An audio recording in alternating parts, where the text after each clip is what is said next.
प्रिय विद्यार्थियों, Hindi with Holi spirit में एक बार फिर से आपका स्वागत है। इधर पिछली 3 कक्षाओं से हम लोग अलंकार का अध्ययन कर रहे हैं। कल हमने अर्थालंकार प्रारंभ किया था, जिसमें उपमा अलंकार के बारे में जानकारी दी थी हम लोगों ने। आज अर्थालंकार का एक दूसरा भेद आपके पाठ्यक्रम के अनुसार हमारे अध्ययन की सामग्री में है, वह है रूपक।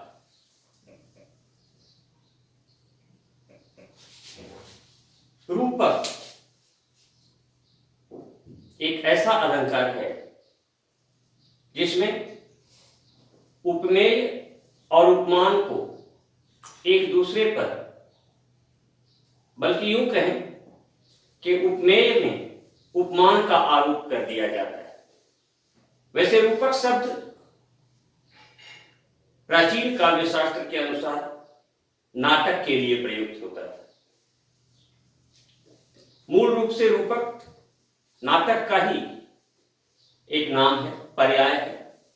आपने नाटकों में देखा होगा कि व्यक्ति कोई और है जिसे आप पहचानते हैं, जानते हैं, उसका नाम जानते हैं, परंतु उस पर किसी काल्पनिक पात्र का, अर्थात नाटक में जिस पात्र का विवरण है उस पात्र का आरोप कर दिया जाता है। जैसे आप कोई फिल्म देखते हैं, आपने देखा होगा फिल्म शोले, आप अच्छी तरह जानते हैं, एक एक को पहचानते हैं कि ये धर्मेंद्र है, ये अमिताभ बच्चन है, ये हेमा मालिनी है, ये जया बच्चन है, ये संजीव कुमार है, ये अमजद खान है। लेकिन वहां उन पर वीरू, जय, बसंती, राधा, ठाकुर, गब्बर, इन सब का आरोप कर दिया गया है। यही बात होती है रूपक में भी। यह भी एक सादृश्य मूलक अलंकार है, और सादृश्य मूलक अलंकारों में इसकी एक विशेष प्रधानता है। उपमा में जैसा कि हमने देखा था कि उपमेय और उपमान के बीच एक वाचक शब्द आता है। यहां किसी वाचक शब्द की आवश्यकता नहीं है, दोनों पास पास आ जाते हैं, इतने पास आ जाते हैं कि ऐसा लगता है जैसे एक दूसरे पर आरोपित हो गए। जैसे हम देखते हैं चरण कमल बंदौ हरि राई, तो यहां चरण कमल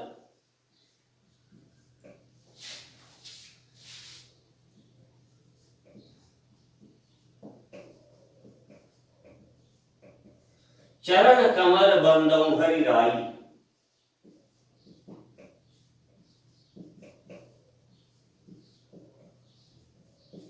तो यह चरण उपमेय है और कमल उपमान है, लेकिन इनके बीच कोई और वाचक शब्द नहीं आया है। तो यही पहचान है रूपक की। बिना किसी रुकावट के, बिना किसी निषेध के, जहां उपमेय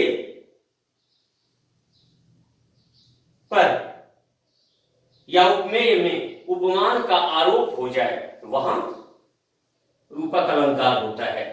तो हम जैसे यहां देखते हैं कि चरण उपमेय में कमल उपमान का निषेध रहित, बिना किसी रुकावट के, बीच में बिना किसी शब्द के आए मेल हो गया है, और चरण में कमल का रूप देखा गया है। तो एक का रूप दूसरे पर जहां आरोपित कर दिया जाए वहां रूपक अलंकार होता है। तो इसको हम इस तरह से देख सकते हैं, इसकी परिभाषा में उपमेय में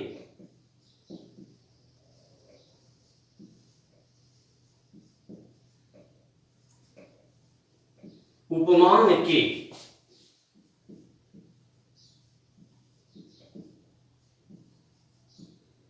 निषेध रहित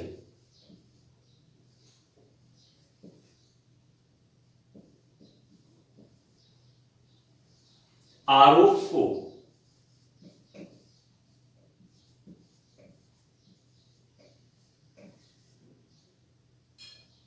रूपक कहते हैं।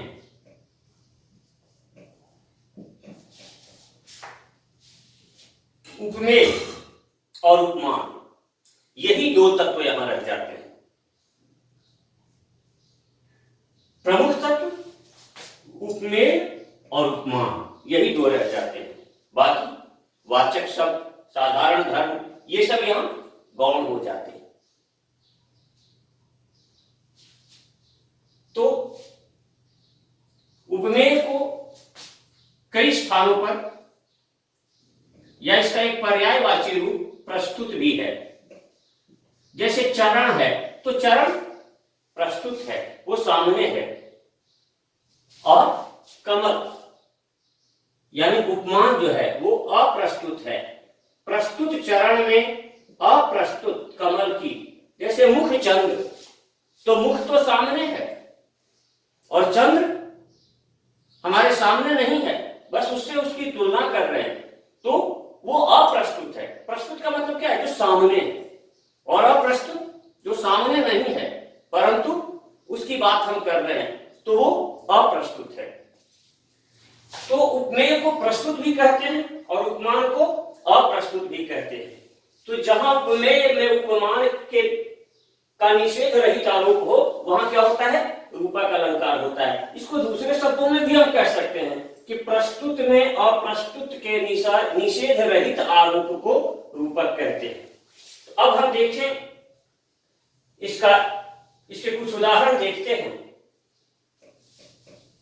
एक उदाहरण तो हम यहां देख रहे हैं, चरण कमल बंदौ हरि राई।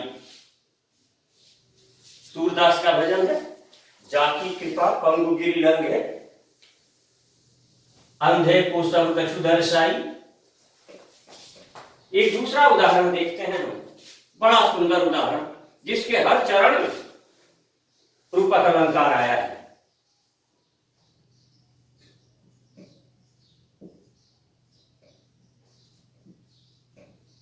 उदित उदय गिरि मंच पर,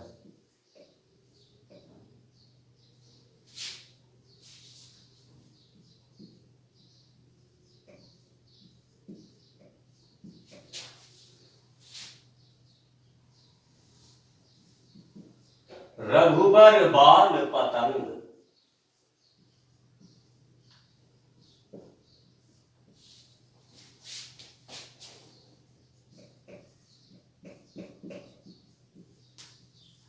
दिग से संत सरोज सब,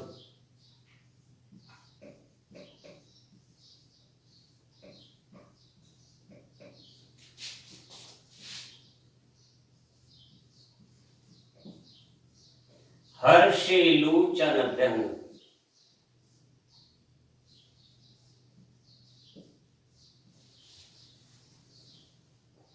अब यहां आप देखते हैं कि इस दोहे के चारों चरणों में, सीता स्वयंवर के समय का यह दोहा है, जब सारे राजा यहां तक कि समूहों में भी इकट्ठे होकर धनुष भंग करने में असफल रहे, तब विश्वामित्र के आदेश पर भगवान श्री राम धनुष तोड़ने के लिए पहुंचते हैं। अभी अभी आपने रामायण सीरियल में भी देखा होगा सीता स्वयंवर का प्रसंग।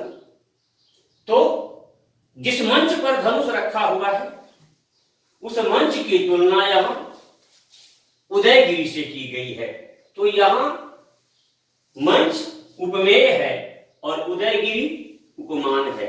उदयगिरि एक कल्पित पर्वत है, जिसके बारे में मान्यता है हमारे भारत के प्राचीन शास्त्रों में कि उस पर्वत के पीछे से सूर्य उदित होता है। उदयाचल और अस्ताचल, जिस पर्वत के पार सूरज अस्त होता है उसे अस्ताचल, और जिस पर्वत से सूरज निकलता है उसे उदयाचल कहते हैं। हालांकि खगोल शास्त्रीय मान्यताएं जो हैं उनके अनुसार सूरज न तो उगता है न डूबता है, परंतु हमारी जो शास्त्रीय मान्यताएं हैं उन मान्यताओं के अनुसार उस मंच की तुलना की गई है उदयगिरी से। रघुवर उपमेय है और इनमें बाल पतंग, पतंग तो आकाश में उड़ने वाले जो आप उड़ाते हैं मकर संक्रांति वगैरह पर उसे कहते हैं सामान्यतः, लेकिन पतंग सूरज का भी पर्याय है। बाल पतंग यानी उगता हुआ सूरज। राम अभी किशोर अवस्था में है। वह किशोर जब उस उदयगिरी रूपी मंच पर उपस्थित हुआ है तो ऐसा लगता है जैसे सूर्य वंश का वह उदित हुआ सूर्य, उदित होता हुआ सूर्य सबके सामने उपस्थित हो गया है। दिग्से संत सरोज, वहां जितने भी संत यानी सज्जन, तो सज्जन प्रवृत्ति के जितने भी लोग थे उनके हृदय कमल की तरह खिल उठे। विकसना यानी विकसित होना अर्थात खिलना। यह एक वैज्ञानिक सत्य है, प्रामाणिक सत्य है कि जैसे ही सूर्योदय होता है कमल खिल उठते हैं। तो राम रूपी बाल सूर्य, बाल अरुण, बाल पतंग जब यहां उदयगिरी रूपी मंच पर प्रकट हुए हैं, उदित हुए हैं, तो वहां उपस्थित जितने सज्जन प्रवृत्ति के लोग थे उन सबके हृदय रूपी कमल खिल उठे। और जब कमल खिलता है तो भंवरा मस्त होकर गुंजार करने लगता है। तो राम के दर्शनों से भंवरे का रंग काला, आंखों की पुतलियां काली। तो राम के दर्शन से उन सज्जनों के आंखों रूपी भृंग यानी लोचन अर्थात आंख, भृंग यानी भंवरा, आंखों रूपी भंवरे मस्त हो गए, हर्षित हो गए, प्रसन्न हो गए। तो यहां पर आप देखते हैं कि इस दोहे के चारों चरणों में उदयगिरी रूपी मंच, रघुवर रूपी बाल पतंग या बाल पतंग रूपी रघुवर, सरोज रूपी संत, भृंग रूपी लोचन। तो यहां मंच उपमेय है, यहां रघुवर यानी राम उपमेय है, यहां संत उपमेय है और लोचन अर्थात उनकी आंखें उपमेय हैं। और इन सब के साथ मंच के साथ उदयगिरी उपमान, रघुवर के साथ बाल पतंग उपमान, संत के साथ सरोज अर्थात कमल उपमान और लोचन के साथ भृंग अर्थात भ्रमर उपमान निषेध रहित आरोपित हुआ है। यानी बिना किसी रुकावट के एक पर दूसरा ऐसा आरोपित हो गया है कि सारी भिन्नता मिट गई है। इसलिए यहां पर रूपक अलंकार है। एक और बड़ा प्यारा सा उदाहरण देखते हैं।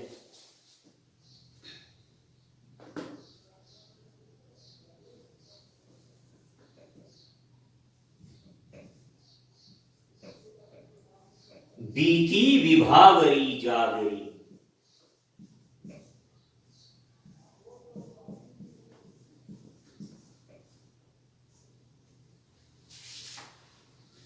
बीती विभावरी जागरी,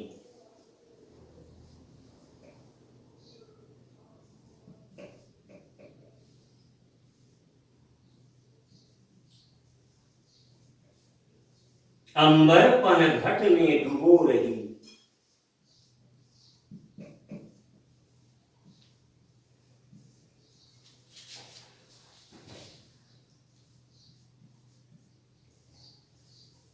तारा घट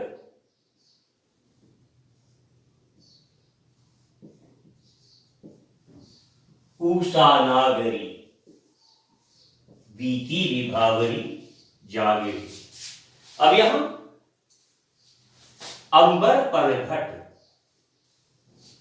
तारा घट और उषा नागरी, ये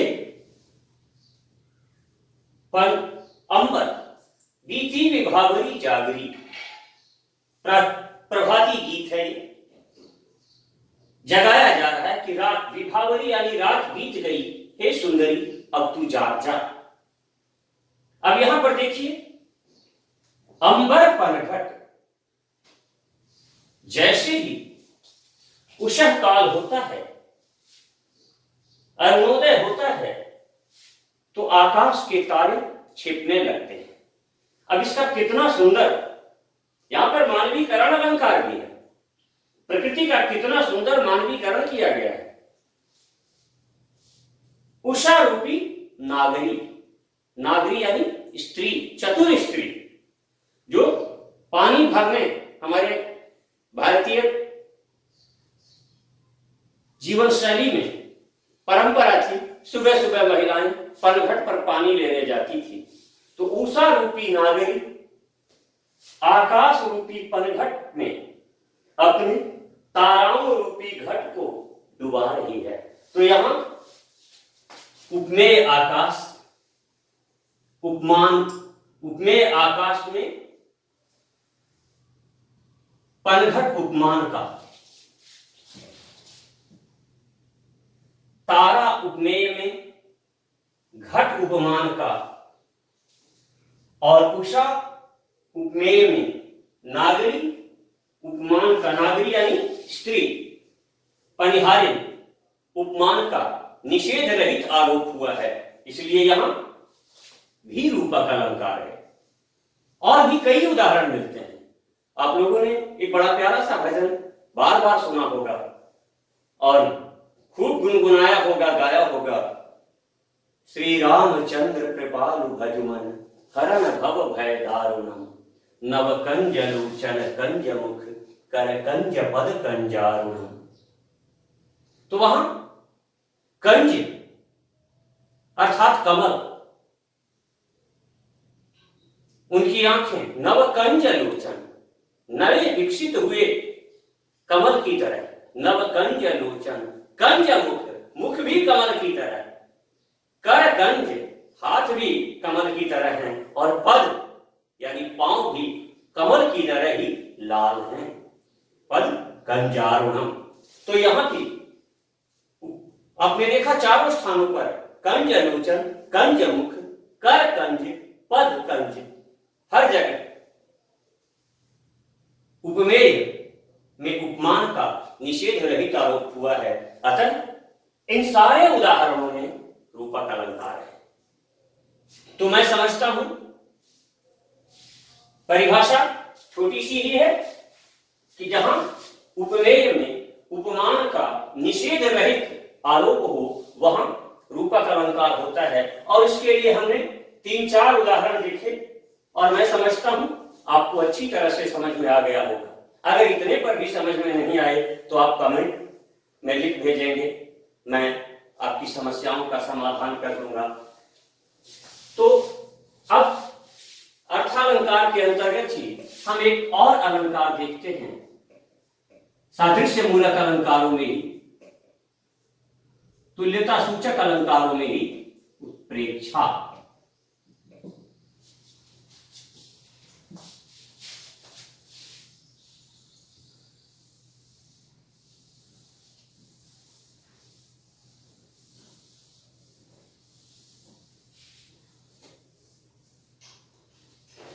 जैसा कि मैंने कल बताया था आपको कि सादृश्य मूलक अलंकार थोड़े थोड़े अंतर से बदलते रहते हैं। जैसे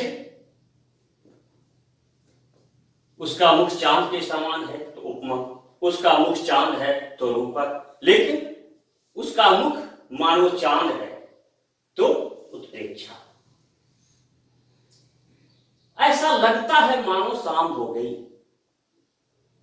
ऐसा लगता है मानो चारों तरफ सन्नाटा छाया हुआ है।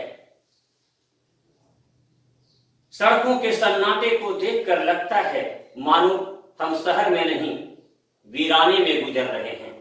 आज कोरोना के कारण जो परिस्थितियां हैं, स्टे होम के कारण सड़कों की जो स्थितियां हैं, वो ऐसा ही लग रहा है। शहर ऐसा लगता है मानो वीराना है, संभावना सूचक स्थितियां जहां भी आती हैं वहां उत्प्रेक्षा अलंकार होता है। तो इसकी परिभाषा हम इस प्रकार ले सकते हैं, जहां उपमेय में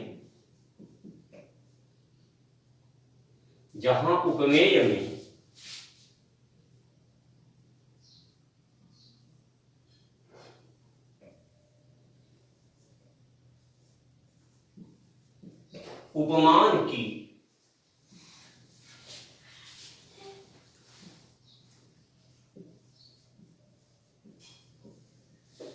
संभावना व्यक्त की जाए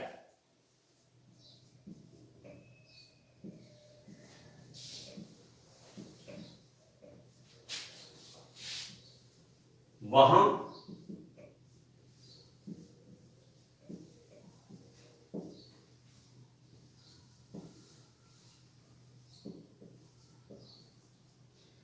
उत्प्रेक्षा अलंकार होता है।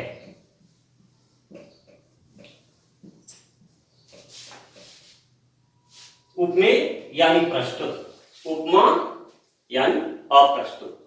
तो यहां क्या है, संभावना व्यक्त की जाती है, यानी जहां संभावना सूचक शब्दों के साथ उपमेय और उपमान की तुलना की जाए वहां यहां पर वाचक शब्द के रूप में कोई संभावना सूचक शब्द होता है। तो इस तरह से जब उपमेय से उपमान की तुलना की जाए तो वहां उत्प्रेक्षा अलंकार होगा। तो इसके लिए इसकी पहचान का आसान सा तरीका है, एक ट्रिक है जिसे आप ध्यान में रखेंगे कि जहां इसमें प्रायः ज्यों, जनु, मन, जानो,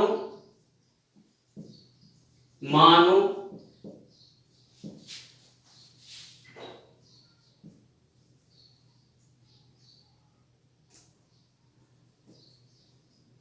जन, मन,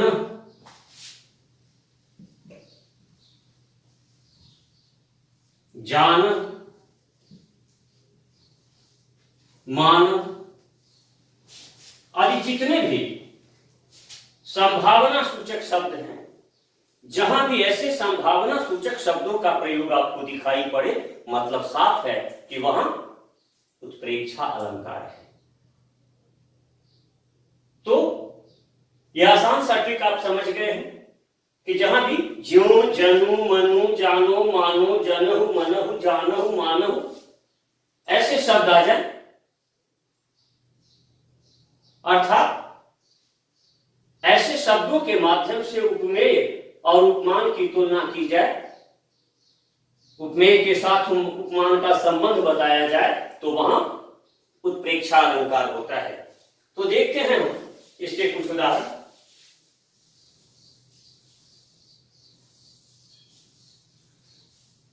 एक बहुत प्रचलित उदाहरण है इसका, बिहारी लाल का एक प्यारा सा दोहा। रीतिकाल के प्रमुख कवि हुए हैं बिहारी लाल।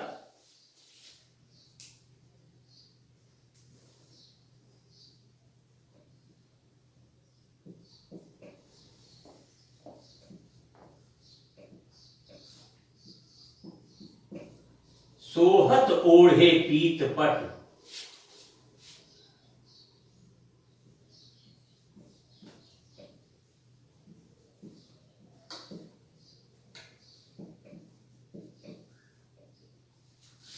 श्याम सलोने गात,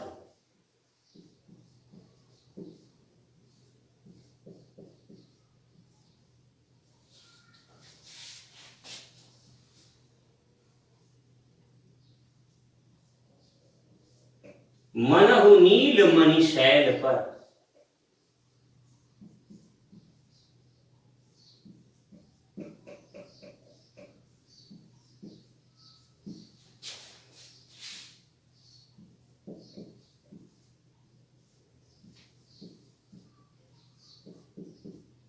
आत आतप पर्यव प्रभात।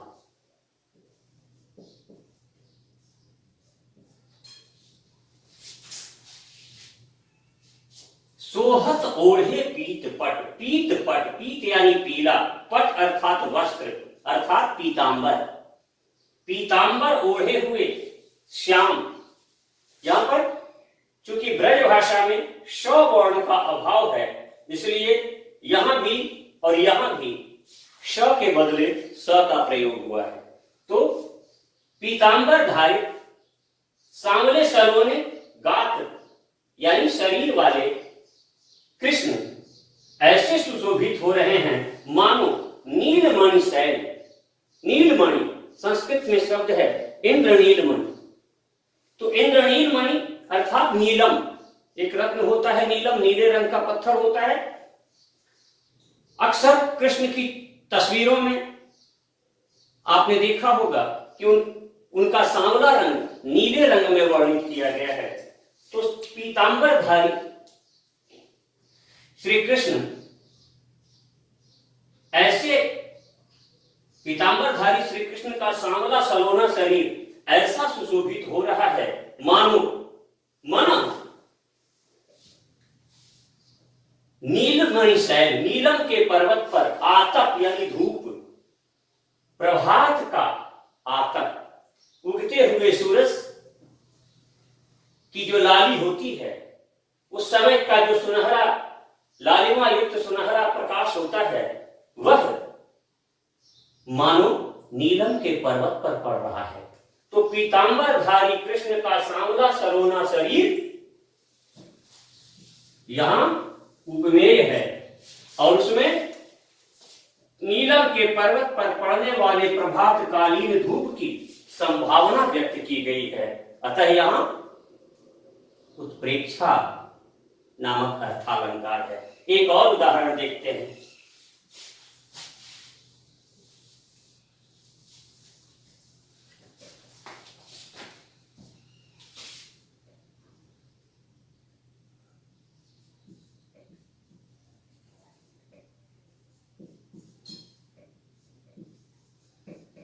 नील परिधान बीच सुकुमार,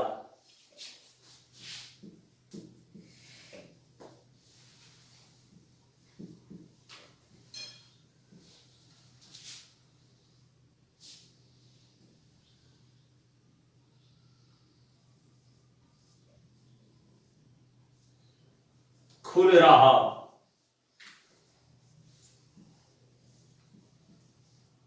मृदुल अध खुला अंग,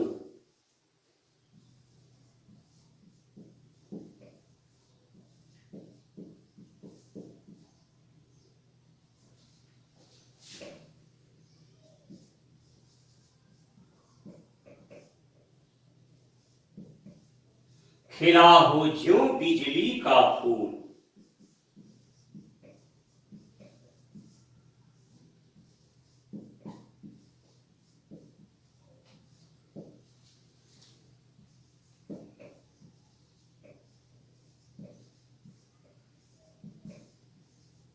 मेघवन बीच गुलाबी रंग,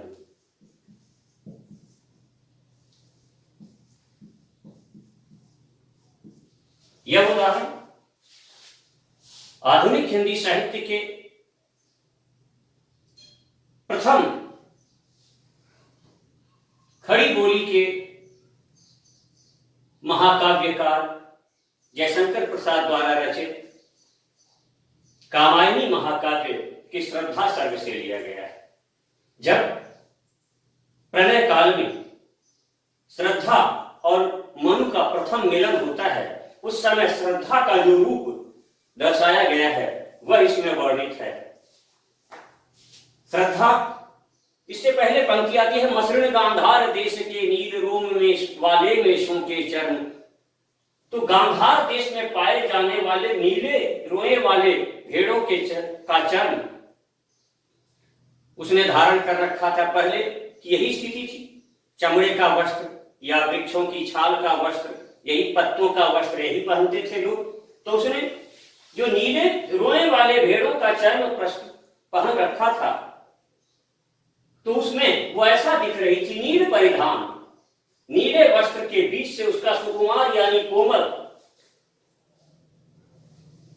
और सुकुमार अधखुला अंग। उसने बस लज्जाजनित अंगों को ही ढक रखा था, तो उसका अधखुला अंग ऐसे खुल रहा था, ऐसे सुशोभित, खुलना का अर्थ यहां सुशोभित होना है, मानो बादलों के वन से के बीच, यहां नीला परिधान जो है उसमें बादलों के वन, मेघ वन यानी बादलों के वन और उसके शरीर के गोरे रंग को बिजली के फूल, गोरे गुलाबी रंग को बिजली के फूल की संभावना के साथ व्यक्त किया गया है, प्रस्तुत किया गया है। तो यहां श्रद्धा के नील परिधान से आविष्कृत अधखुले अंग की तुलना बादलों के वन में खिले हुए बिजली के फूल से की गई है व्यक्त, और यहां ज्यों संभावना सूचक का प्रयोग हुआ है। हालांकि बिजली का फूल और मेघवन, इसमें रूपक अलंकार के उदाहरण भी मिलते हैं, तो यहां पर भी उत्प्रेक्षा अलंकार है। ऐसे कई उदाहरण तुलसीदास की रचनाओं में, अन्य कवियों की रचनाओं में, रामधारी सिंह दिनकर भी रश्मि रथी में लिखते हैं अर्जुन की उपस्थिति को दर्शाते हुए कि केशव का सिंह दहाड़ उठा, मानो चिंगाड़ पहाड़ उठा।